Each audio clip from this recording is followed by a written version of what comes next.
Now, Mumbai Mirror, the second most read publication in Mumbai and part of the Times of India group, has just launched its latest campaign. The campaign celebrates the rich social, cultural and political history of the maximum city via a unique video series that is aptly titled Mumbai Mirrored. The campaign attempts to encapsulate the mesmerizing journey of the city from 7 islands to Bombay and then, of course, to it becoming the commercial capital of India. The legendary tales of the city are regaled by Jason D'Cunha, a renowned theatre artist, actor and celebrated ad man, Pushpa Bhave, a fearless Dadar girl whose activist gene transformed her into the Iron Lady of Mumbai, Shirish Patel, who will forever be known as the architect of Navi Mumbai, J.V. Pawar, the founder of the Dalit Panthers in the city, and Julio Ribeiro, the man responsible for law and order during turbulent Mumbai and rightly titled as Mumbai's super cop. And to discuss why Mumbai mirrored, its key objectives and how they arrived at this concept, I'm joined by Sanjeev Bhargava, Director Brand Times of India, and Senthil Kumar, Director of the video series and, of course, the Chief Creative Officer of Wunderman Thompson. Thank you so much for joining us, gentlemen. Truly a pleasure. And I'm so glad I got the name right, Wunderman Thompson. I was about to say GWT. That's okay. Everything is part of a journey.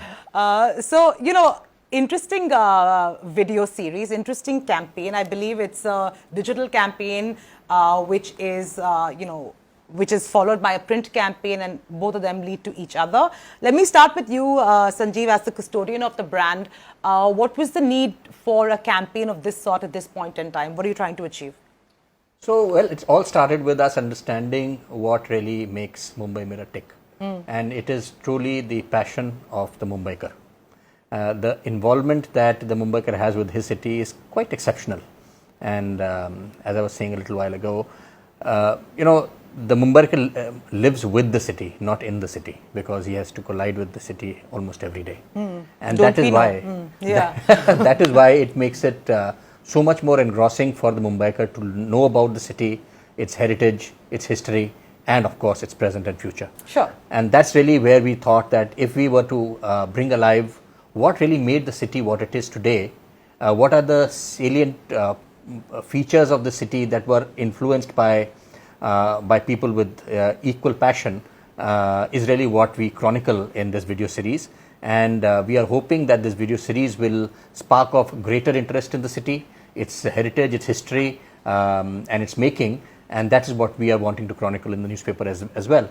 So it is an attempt for us to A, reward our readers with something more about the city, and B, to involve them more in a dimension of the city they may not have explored so well. But I mean, I have to ask you, as today everything is about business, how are you looking in terms of key objectives of this campaign actually, ensuring, enhancing Mumbai Mirror, the publication? So, readership is a key metric. It's a business metric. It's not merely a measure of product success. It is really a business metric, because ultimately our revenues are completely intertwined with our readership. Sure. And readership is an ephemeral thing. It can change from day to day depending upon how well we run the paper. It is important that there is a stickiness to the paper. It is important that the reader gets rewarded every time he or she picks up the paper, and this is another way of rewarding the reader for him picking up the paper and reading it. Okay. So let me come to you, Senthil. Many congratulations on also direction of these films, which we will be, of course, showing our viewers as we do this interview.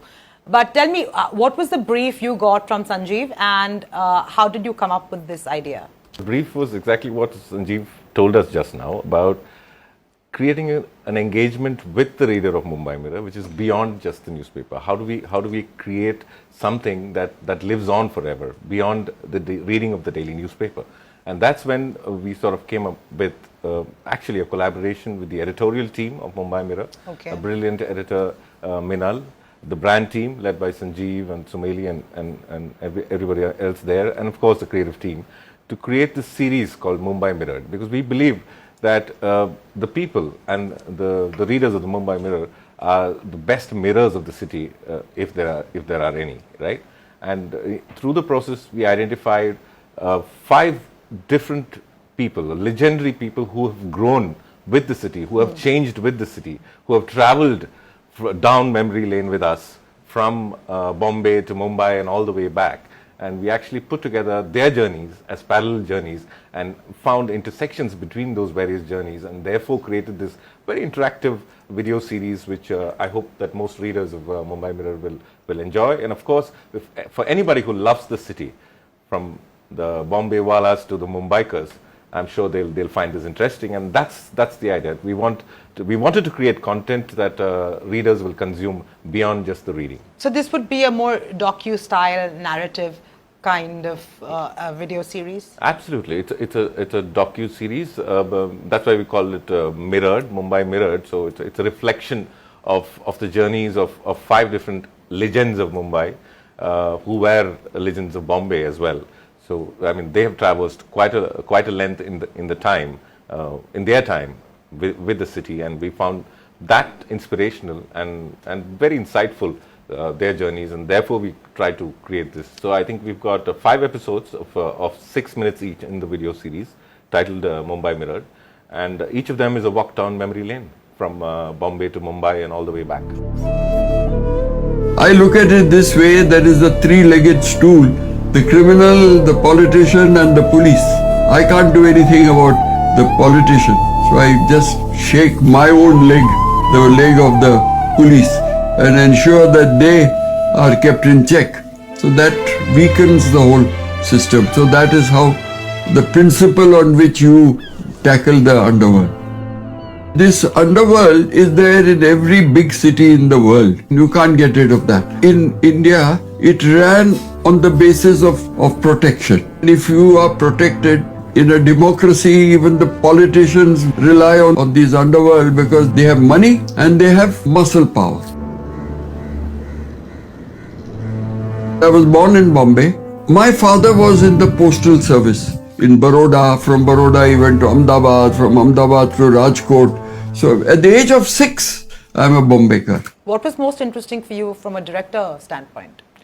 I think for me it was quite a journey as well. I mean that's what held me for almost like 6 months. I think we've crossed more than 6 months from when we first interviewed Jerson, was the first guy, and then Ribeiro, and then it went on, and after that we had to once we shot the videos and then edited the content, then we had to find archival images from the BCCI archives. Wow. So we spent close to a month with the editorial team and the brand team to digging out. I mean, I don't think that kind of digging has ever happened to find archival images of Mumbai. So we've actually collected more than 1,000 black and white old images over different decades, because all of them have different points. If you look at the stories, there are parallels and there are perpendiculars as well.